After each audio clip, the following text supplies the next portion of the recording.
Goeiedag. My name is Mudinda Mbevana. Welcome to the Chosen Generation. According to the stats, in South Africa, 1 in 5 of the couples who marry file for divorce. And they do this between the 5th and the 9th year of their marriage, which is often the time when the little children have come into the family. When we saw this, we decided that we need to take a closer look at this subject. Joining us today, we have a few distinguished guests who are going to help us unpack this issue. The first person I must introduce is the author of a great book entitled Inner Strength. Her name is Slindile Chabalala. We also have in our midst Ma Kosazana Maseko, and we have also Khabo Sikhala, who is a social worker from FAMSA. Lastly, I will introduce Tato Mashishi, who is a lawyer. Now it's time for us to get into the conversation, but before we do that, let me remind you to always share your views with us on the hashtag TCG on SID. Let's get the conversation going.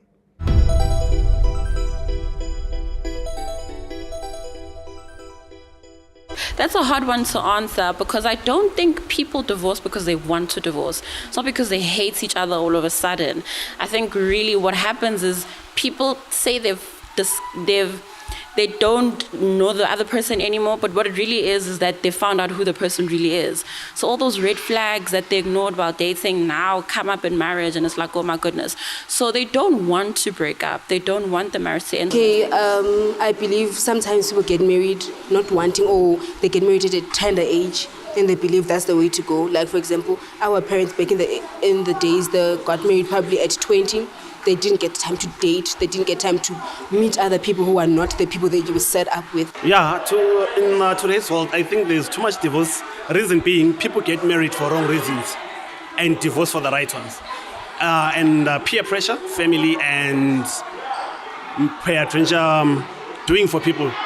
We are doing for people. Nowadays, we just do things because of family, because of church peer pressure, and society. We like to impress. We're living a fake life. So it definitely affects the people that are divorcing, but without a shadow of a doubt, I can definitely say that the kids are affected adversely because we know that the initial construct that God had for family or nucleus family was a mom and a dad and kids. So when that breaks up, there's just a whole lot of complexities that are introduced and the kids suffer a lot. I don't think they really focus on that because at first they need to identify, okay, what we're doing is going to hurt the kids in the long run, but they feel like, no, I'm hurting, you're not treating me well, so I need to leave. But they're not focusing on the kids who are getting damaged along the way.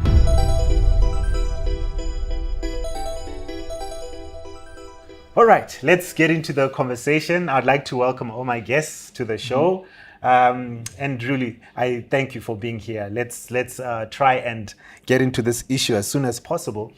I think to start off, I'll start with you, Slindile. Maybe if you can tell us your story, how long you've been married, how the marriage was, perhaps. Do you think you're ready for the marriage? Yeah, maybe if you can give us a few salient details about your experience. Yeah, so I was married for 6 years before the whole ordeal. And before marriage, we've been together, we've known each other for like a year. Okay. I could say that probably we got engaged very early, but I think also from my side, it's because of the upbringing and the grooming that I've had to say, avoid being too long in a relationship with somebody, especially when you're starting to grow very close with each other. We couldn't stay away from each other. Like we were always together. And I think just to avoid making mistakes before we got married. And that's why we just decided that it was best that we got married. For my side, I was ready because I understood him. I was happy. He was a good man. My marriage was good as well, even after that. I can't falter him. I can't say anything bad about him. He was a great husband. I think from a partner, supportive. I mean, even before we got married, there's a lot of stuff I went through, and he was just there for me, and that made it, a point to say this is the kind of man I wanted in my life. The support that he was giving me, I could be safe and I could be happy with the husband that's supportive, and I think that's what made me feel ready and willing and able to marry him at that time. No, that's interesting. Maybe Makosazana, I can bring you in. Maybe similar questions. How was your experience? Were you also happy in your marriage? How long was it? Were you ready? And also how you met. I think that would be nice to hear. Okay, we met through a friend, a mutual friend. So I've been married for 6 years, and then we dated for over a year. I think my marriage ended in the first year. Although, like people would keep on saying, no, the first 2 years is tough. The third year will get better, but it was getting more worse. Like each and every year it was worse. It was another challenge after another one until on the fifth, when the 6th year started, that's when I knew that this is my final year. It's either this thing is working or it does. not. Yeah. So I even told him that if this year is not working, let's just call it quits, because it doesn't help. Maybe, Slee, I should bring you in. You've all painted up a picture of how things started. But maybe getting closer to the end, maybe you can tell us if you saw any red flags. Did you perhaps suspect that something could break the relationship? Yeah, I was smitten in love, guys. He was always with me. I'm a busy person at church, in my lifestyle. I'm always doing so many things, and wherever I went, he was there. If I'm busy either presenting a Pathfinder program or whatever, he was taking care of the kids, changing the nappies, taking care of me. Honey, you haven't eaten, So I was totally blindsided by what happened. And how it happened for me, even till today, it just looks like it was a story of 3 months that just unwrapped the whole 3 years. In 3 months, I realized that I was living a lie for the last 6 years. Sure. That's what 3 months did, and that's where it came from, to say it was just a mess. But during that time, I was happy. I never expected it at all. Wow. What about you? Did you see any red flags? Okay, it was different things. Okay, the first year, one thing which was common, it was being responsible. My ex-husband was not responsible at all. Like financially, emotionally, and there were red flags. There were abusive tendencies, like when we fight, the person will buy gifts, of which at that time I never knew it was red flags. Until along the way, I realized that, when you fight, a person would buy you a gift. Yeah, it's a red flag of abuse, until I experienced the serious emotional abuse. Because, keeping it so long, it ended up to that. Okay. Yeah, to that emotional abuse, because now it's no longer a simple fighting. Yeah, it became so terrible. And then the next thing is bitterness and all that. So maybe moving the process forward, not to make light of the things that you're saying, maybe this is the best time to bring in a lawyer. What is the process? What happens when you reach the stage and divorce has to happen? Maybe you can talk us through that. Thank you for that. I think maybe by way of context, essentially when couples decide that they want to get a divorce, they would be relying on one of the grounds which obviously you would need to rely for before you could institute divorce. And that would be one, they would get to a point where they would realize that, this relationship of theirs has reached a point of irretrievable breakdown. That simply means that, there are no prospects of them having to restore that relationship to what it was in its former glory. Okay. And that would take into account a couple of things that, would speak to that. It could be that, as is also, it happens a lot, there could be an instance where the couple didn't stay together as husband and wife, and this could be for a period of over a year. In other instances, there could either be an adultery that has been committed in the relationship, which the defendant is not, which would be committed by the defendant, and the plaintiff, that's the one that's instituting the divorce, is not able to reconcile with the fact that, my partner cheated on me. So there are a couple of things to take into account, and the other one would be basically conditions before you can even engage. Some conditions must be fulfilled legally. So for example, another one would be an instance where your spouse is into a state where they're suffering from mental illness for a prolonged period of time, or they could be permanent and also prolonged unconsciousness. So those are a few grounds that you could rely on, and obviously to institute the process, you would start the process by what we call summons. So basically that's a document that will need to be served on the defendant. So you need to understand that when you speak about the plaintiff, that's... Just as you are coming up with so many things, and I really want to go slowly through them. So I will come back to that. But I just want to bring in Khabo. Maybe if you can speak, we must not forget that it's not just the husband and wife. Yes. Oftentimes there are children involved. And forget yes, about them. yes. What happens? What's the impact of the divorce on the children?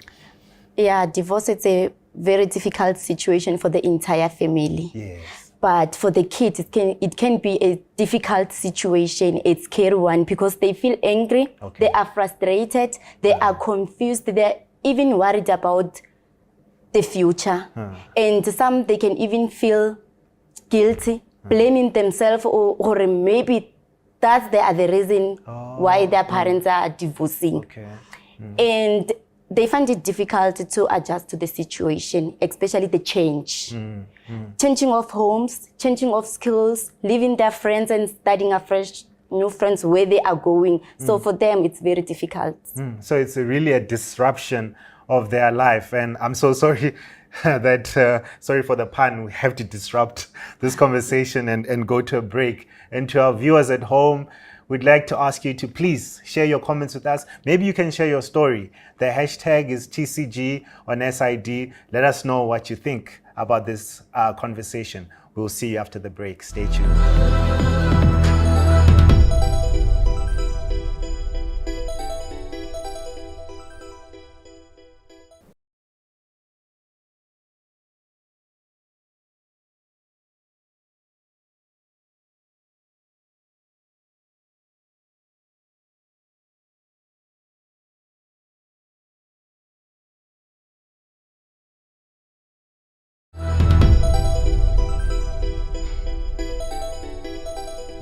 Welcome back to The Chosen Generation. We've been discussing the topic divorce. And before the break, we looked at a few legal issues and we took the stories of some of our guests. We'd like you to share your ideas and your views on this subject. The hashtag that we can use is TCG on SID. Let us know what you think about this issue. Right. Perhaps back to my guests. Before I come to you, Tato, let me start with Slee. Slee, did you struggle with the divorce process, the papers that needed to be filed and so forth? How was that process for you? So for me, it wasn't really difficult because for one, I am a law student myself. Oh, okay. So I kind of had a bit of a background what I needed to do.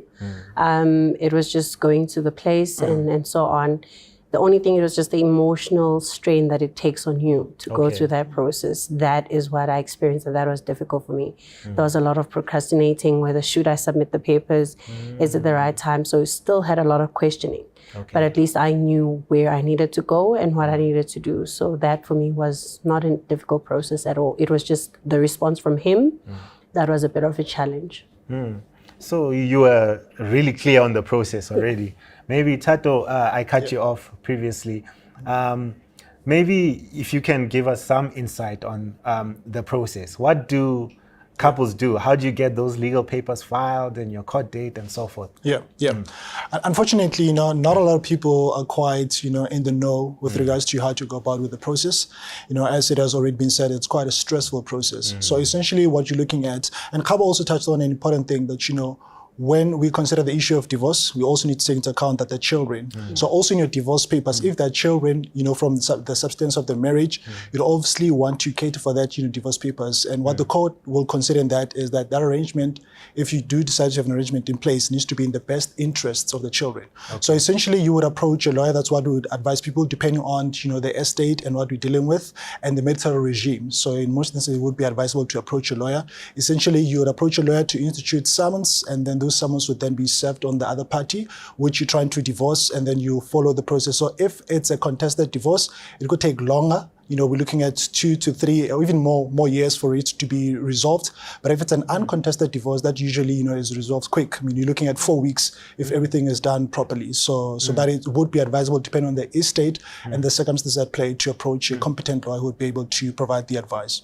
So when couples do approach you as a legal professional, what is the most common question that you get in your practice? Yeah, I think the first thing you'd want to establish is the marital regime. As you know, the couple, is it a couple married in community of property, out of community of property? If it's out of community of property, does it include accrual? If not, so you could understand, get a gauge as to what would be the best route to follow. And then from there, I mean, obviously you want to find out from the parties or whoever would be instructing you if they have full appreciation of what they're trying to do, and they understand that once you go the divorce route, then that's you initiating the process to get the marriage dissolved. And if they appreciate that, so essentially you'd want to make sure that you do have one of the grounds that are available that you could rely on to institute the process. But yeah, essentially that's what you would in most instances want to get from clients.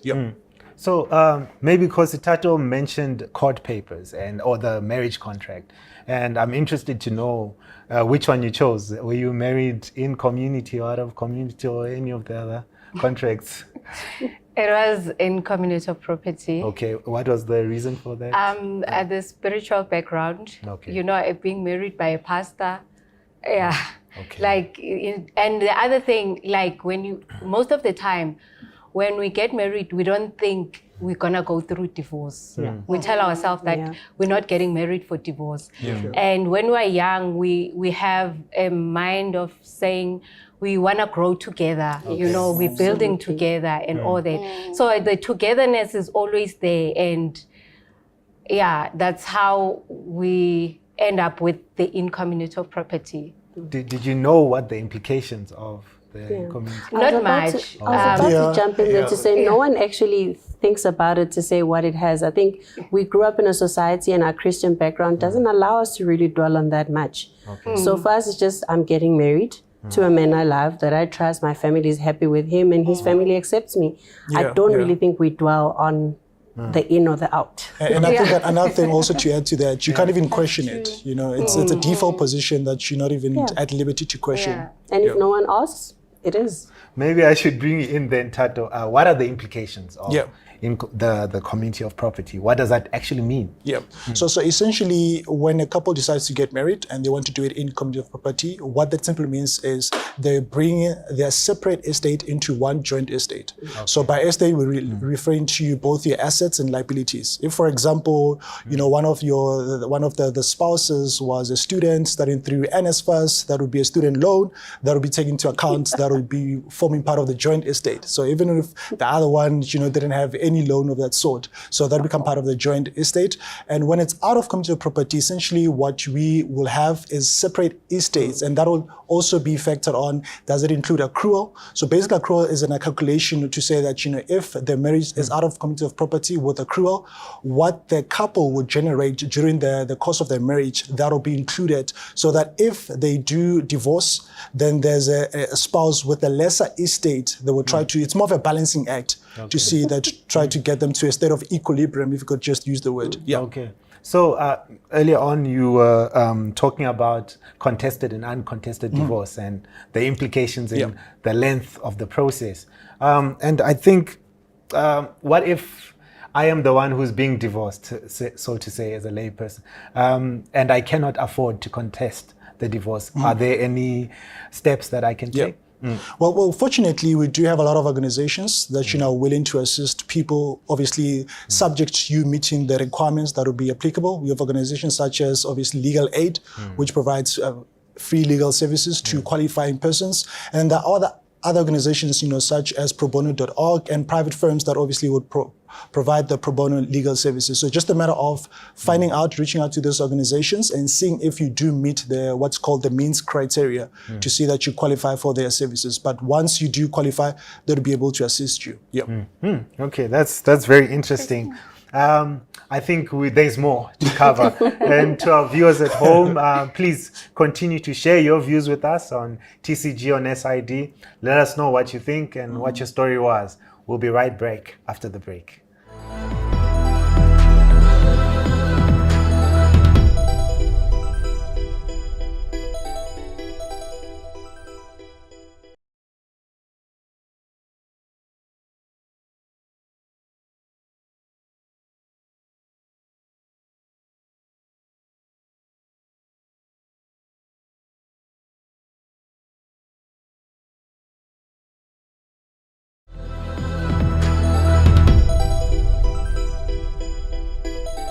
Welcome back to The Chosen Generation. We are still discussing the subject divorce, and we encourage you to continue sharing your ideas with us on the hashtag TCG on SID. Let us know what you think. Maybe you can even share your story with us. Coming back to my beautiful guests, let me start with you, Slee. Maybe I should ask this question. Did your children get any counseling after the divorce? No, my kids never went for counseling. But later on, I think my son showed signs that he needed it. Because for him, it was, I think, different because he never got to experience the life when we were married. And hearing about it from people, bits and pieces, kind of impacted him. Hence why later on it started to, even now, currently as we speak, you can still see the effects that it has had on him. And we've arranged for necessary counseling. Fortunately, the company has got those means and stuff, and they talk, and you can hear, even with the feedback you get, it all comes from that relationship that he wants with the father and how it impacts him. And even when he speaks to me, he still has a lot of questions, and I'm still sensitive about sharing a lot with him because I still feel he's still young. Okay. That's interesting. I think it's good that we started on this line of questioning, because I want to bring you in, Siskhawe, as a social worker. Why do you think it's important for children to go for counseling after such a traumatic event, such as divorce? Okay, during the process of divorce, children go through ongoing emotional and behavioral difficulties. Okay. Whereby they are being psychologically affected. Therefore, it is important for them to get emotional support from social workers and psychologists as well. Oh, okay. Because during the counseling, that's when they will create a safe space for them, or a conducive environment for them to feel free to share their feelings. And also they will help them to deal with the pain that they are feeling. So even on that, sometimes, I don't know how you do it. Are both partners present at the counseling sessions? So for example, you find that one partner does not even want to contribute. Let's say you've got issues of there's no support, whether it's financial or spiritual or even emotional. How do you address those issues that are happening between the two that are affecting the child? We do focus on the family as a whole. Okay. Then later on, focus on the individual. Okay. Yes. Okay. So there's a planned program for all the members in the Yes. Okay. That's very interesting.